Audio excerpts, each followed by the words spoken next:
And the red dot's on, we're rolling. Hi and welcome to the giandjo channel. We are so glad to have you here with us today. I'm Jo, this is Stephan. Hey. And today we're going to talk about our newest release, Love Stops on a Dime. Oh, I didn't introduce Birdie and Pumpkin, so I can't, well, Pumpkin's over there playing, so I can't get her in, but this is Birdie back here. And, well, there's Pumpkin. Oh, no, she's saying no, don't want to come. Anyway, we're going to talk about Love Stops on a Dime. We're going to release this in maybe the beginning of next week, end of this week, and we just want to give you a little backstory on it before we run you the lyric video, which we're going to do in just a couple of minutes here. But we just want to give you a little bit of the story before we go into it. So, without further ado, here we go. So, Love Stops on a Dime. Love Stops on a Dime was... So is this going to be like question and answer? Yeah, or you could just talk about it. So you're interviewing me? Is that what this is? No. Well, I mean, do you want to be interviewed? You can. Okay. So, Love Stops on a Dime. This was off of your Christian album that you did back in 1999. So, Falling Away, which was our last release, was also off of that album. This one's off of the same one. Before we get into kind of the logistics on how it was recorded and that kind of stuff, can you just say a little bit about what this song is about? I don't know. I have my idea, but you tell me. Yeah. This is a song about divorce and a child being caught in the middle. And a lot of people have been there and experienced the same kind of emotional trauma. And it just happened that not long after I wrote this, a few years actually, after I did this album, same thing happened to me. And I have a daughter that went through that same kind of turmoil. Not quite at such a young age.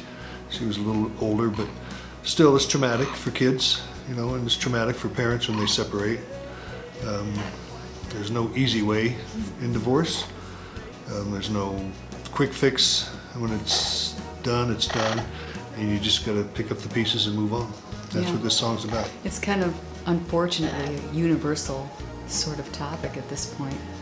But I thought it was really interesting because it was so close to what happened to you, and you really wrote it a couple of years before. But I think you really captured the mood of...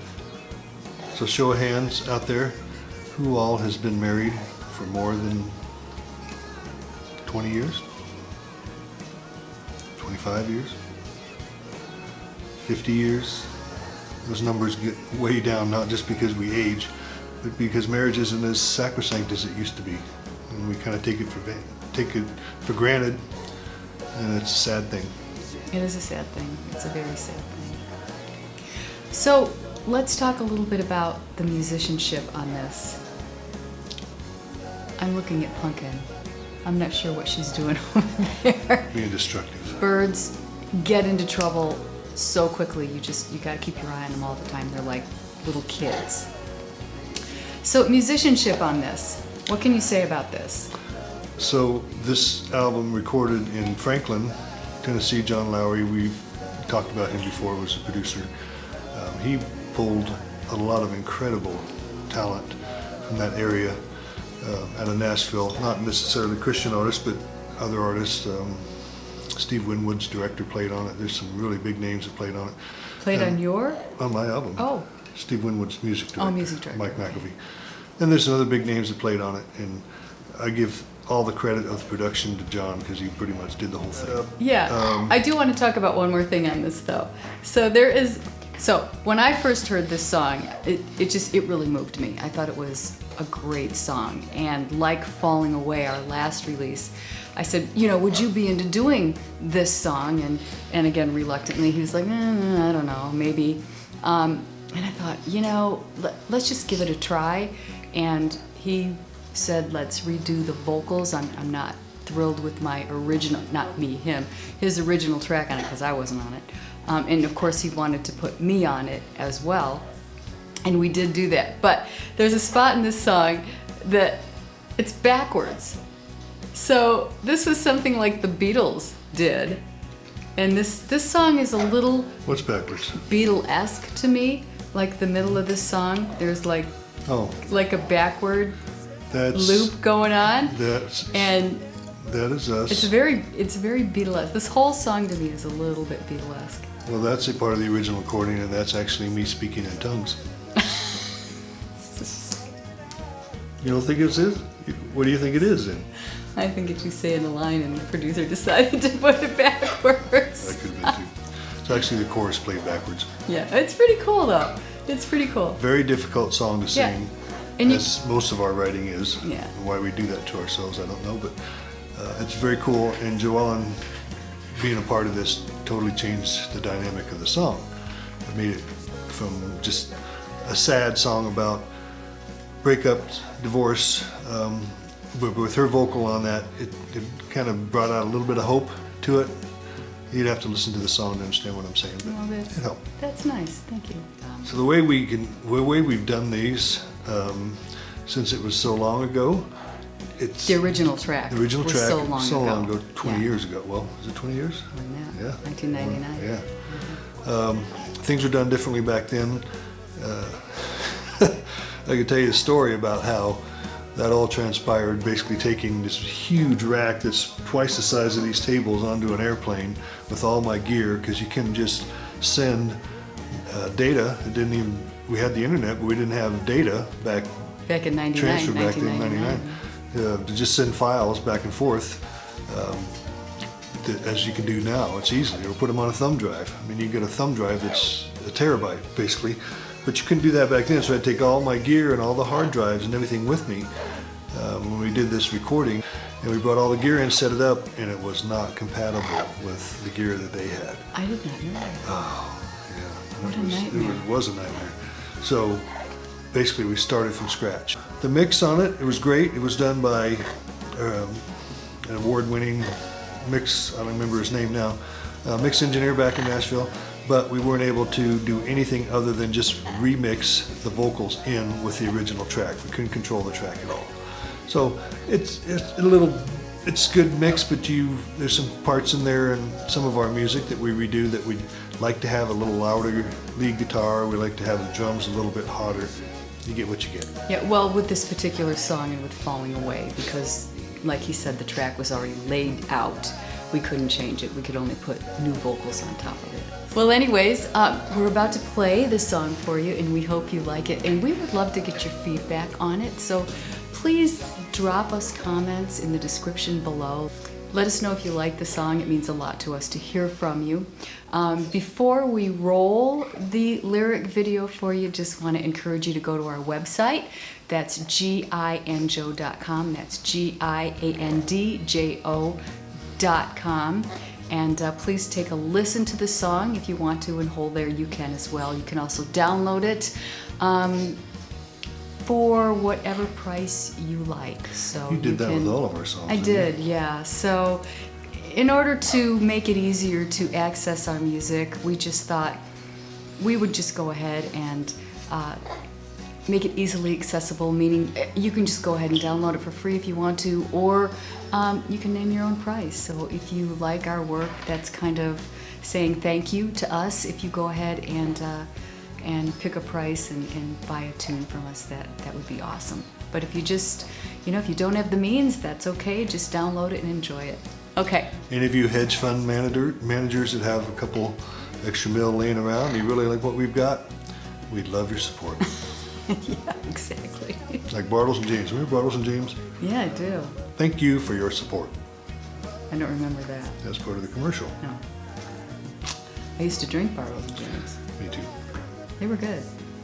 I wouldn't drink them now probably, but they were good back then. Okay, so without further ado, we are going to run Love Stops on a Dime. Thanks. Bye-bye. 5 o'clock rolls around. She hates driving through town, but her meds are ready at the pharmacy. She's fighting depression, her only obsession. And smoke-filled meetings help keep her sanity. She doesn't know if it's ever been good, or if she did what she could to make it work this time. She only knows that he's not in her life. She's no longer his wife, and it seems love stopped on a dime.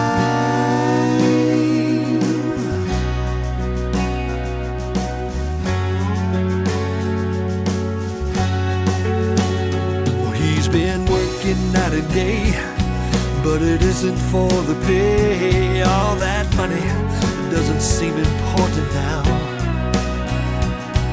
and his ego's sinking, 'cause he can't stop thinking this is the second time he's broken his vow. He doesn't know if he's ever been cured, maybe never been cured, of his wants and desires. His broken dreams slapped him right in the face. He's fallen out of grace, and it seems love stopped on a dime.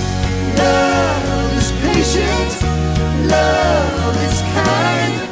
Love don't need to read between the lines. Love don't give up, love is blind. True love never stops on a dime.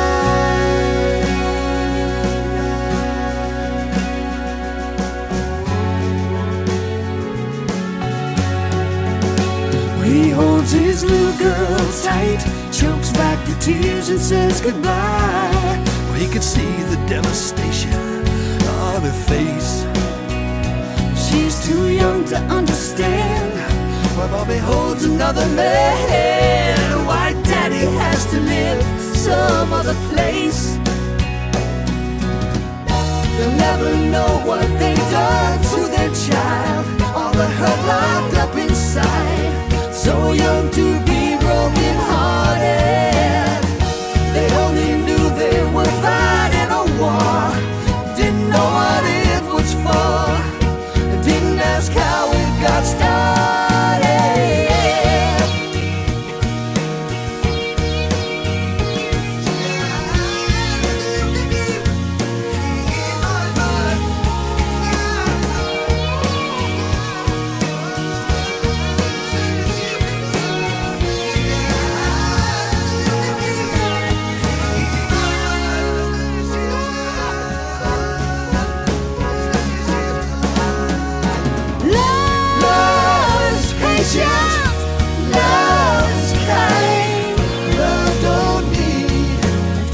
Between the lines, love don't give up, love is blind. True love never stops on a line. Love is patient, love is kind. Love don't need to read between the lines. Love don't give up, love is blind. True love never stops on the dime.